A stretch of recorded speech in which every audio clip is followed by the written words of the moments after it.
Back when Northern Exposure was exploding onto the scene, CBS This Morning did a series of reports in late April of 1992 and had a lot of folks from the cast. John Cullum, Cynthia Geary, Janine Turner, Rob Morrow, and the gals like John Corbett. So, cool series. One of the best. Hope they don't remake it. It's 10 minutes before the hour. Want red-hot romance in an ice-cold climate? Look no further than Northern Exposure's Holling and Shelley, played by John Cullum and Cynthia Geary. Our entertainment reporter Steve Kometko takes us on the set in the fictional world of Sicily, Alaska. Maybe it's because the cast and crew is so far removed from the high-stress Hollywood environment. Maybe it's because the cast and crew actually likes each other. Maybe it's because Northern Exposure is a hit show. Whatever the reason, you can feel the chemistry on this set. Come on into Holling's bar. Holling, what is the matter with you? I don't like him calling Jesse names. Why not? You call Jesse all kinds of names. That's different. Drinks aren't the only thing mixed at Holling's Bar. It's the one place in town where the whole gang gathers, where viewpoints are offered, favors are proffered, and more often than not, Holling and Shelley are on the verge of spontaneous combustion. I look at you, I swear, I don't care about your mind. I want you for your body. Really? From a personal standpoint, I've seen it referred to as May, December. Is it hard being called December? It's better to be called December when you're actually November than it would be to be called. Oh, Holling. I haven't got one foot in the grave. And you say, I can't stand it anymore. You gotta take me. take you where? Upstairs, here, on the bar, anywhere. I don't care. Just take me. Shelley, pull yourself together. I can't think about sex with a bar full of registered voters. I'm dying, babe. What characteristic do you think you share with Shelley? Oh, God. I like that laugh. What does that mean? Well, you know, I like to think that I'm not like my character very much, but I think I have in common with Shelley my enthusiasm for life. And I kind of feel like Shelley. I mean, Shelley is really excited about everything. She's young, and everything is a big deal, which I'm kind of that way, too. Everything is a big deal. On the surface, Holling and Shelley appear ill-suited for each other, but then again, conventional wisdom suggests that opposites attract. And John Cullum and Cynthia Geary both admit to a fondness for the offbeat nature of their characters, especially, for Geary, the way Shelley dresses. Shelley's got great earrings. We have an incredible wardrobe department. Little cowboy boots here with spurs. Yeah, these are my boots. And I wear different earrings all the time. These are, you know, one of many pairs. I have hula girls and frying pans. It depends on whatever I'm doing. You know, cow fling show, I was wearing cows all week. And of course, when you leave the set, you wear these same outfits. Oh, yeah. I mean, you know, wouldn't you go out in this? I mean, this is just incredible. I hope you can see my red striped tiger pants. Oh, I'm sure we can. In fact, I think they can see them 3 blocks away. Ah, yeah. You can see Geary has fun with her role. So, too, does Cullum. Well, his is more like fun tinged by pangs of guilt. I hate some of the things that I feel when I play Holling. I mean, I hate the fact that I'm so strongly attracted to a younger woman when I know that what I should be attracted to is the spirit and the quality and the maturity of someone like my wife. His enjoyment is infectious. I mean, I have a blast doing this role. I mean, it's incredibly fun and exciting, and he shouldn't be nervous at all because, you know, don't worry, nothing's going to happen. Nothing's going to happen. Nothing, that is, except what a scriptwriter just might dream up. In Redmond, Washington, Steve Kometko, CBS This Morning. Steve will be back tomorrow to go hiking with Chris the DJ, John Corbett from Northern Exposure. 5 before the hour. We'll be right back. It's 9 before the hour. This week, our entertainment reporter, Steve Kometko, has been introducing us to the stars of Northern Exposure. This morning, meet Chris the DJ, a role that John Corbett is really tuned into. Hiking the trails in Griffith Park high above Hollywood, it's still hard for John Corbett to believe he's arrived in Tinseltown. From Wheeling, West Virginia, Corbett says you can take the boy out of the hills, but the hillbilly is permanently embedded.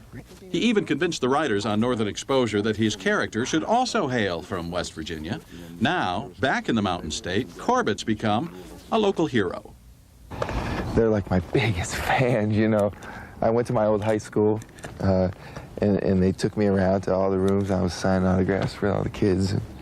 What a kick. Yeah, it was just a big kick. Everybody wants to go back to their high school, like, you know.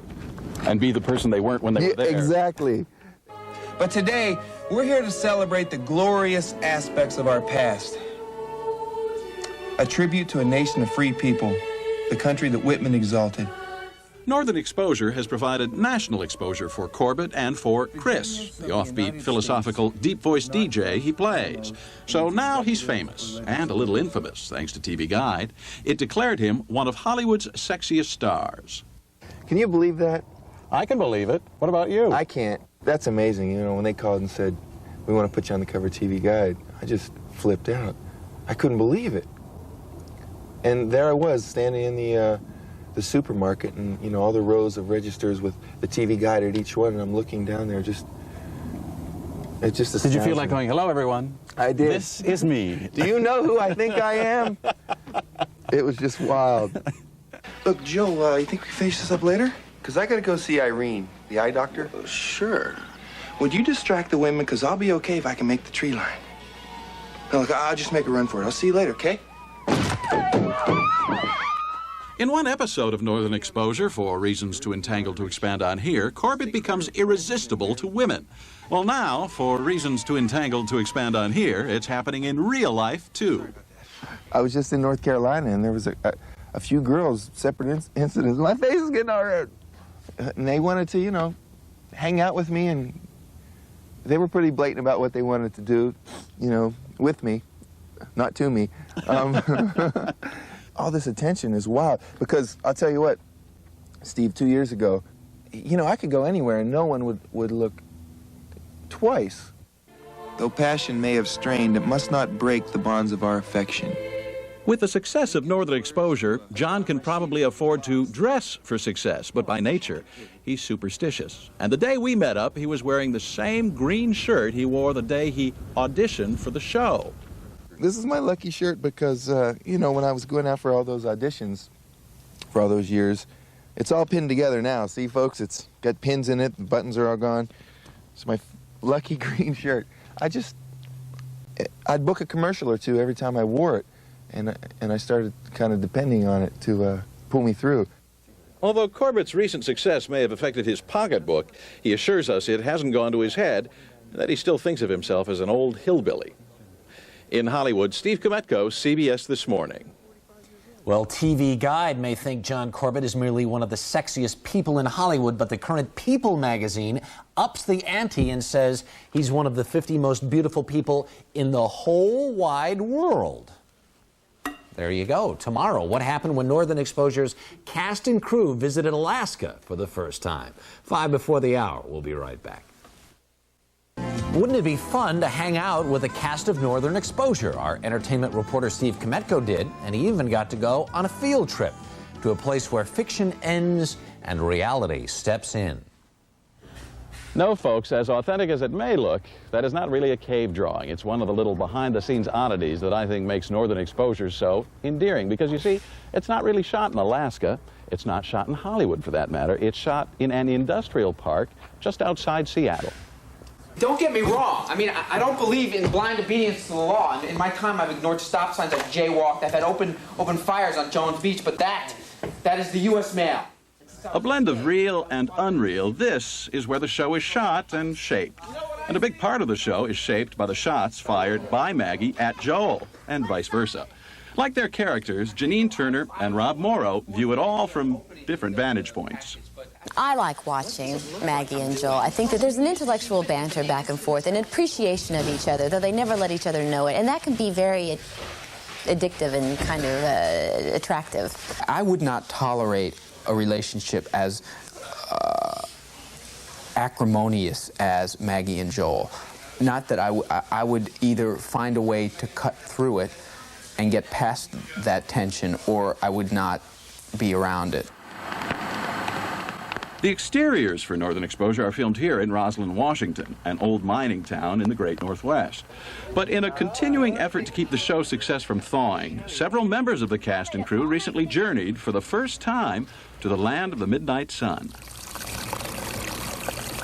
There I was, and there was these 8-foot snowdrifts outside, and I just felt like I didn't know where I was, and here I was in Alaska, and it was just this moment of like, I was Joel Fleischman.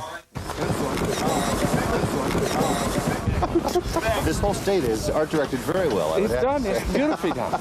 Great. And this face, I think we need this for the show. Look at it. Oh, that's cold out. Maurice would wear that. Yeah.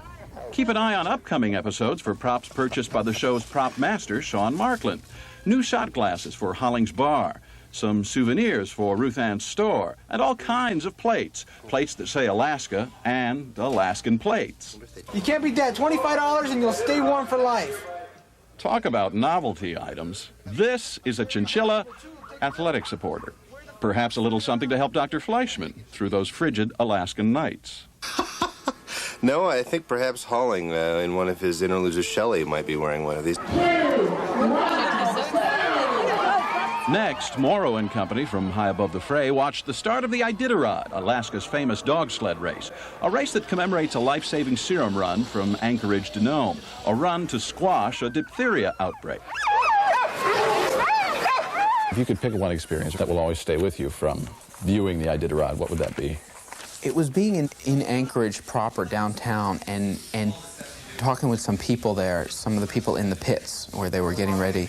I was surprised at how much of the kind of frontier sense of potential that we capture on the show. That's what hit me the most in a personal way.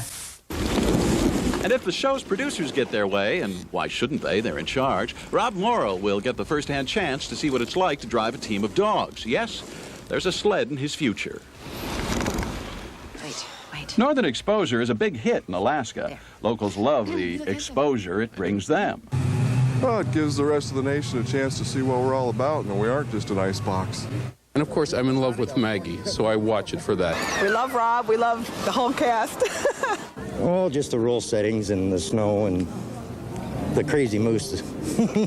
Northern Exposure's cast and crew believe their first visit to the last frontier will have a direct impact on the show. Sure, the climate's cold, but they really warmed to the beauty of our 49th state. And if ever a word was used to coin, if ever a word was coined to describe a show, offbeat, I think, is the best one for this one. And you're a regular watcher. After visiting with all of these folks, do you have a favorite?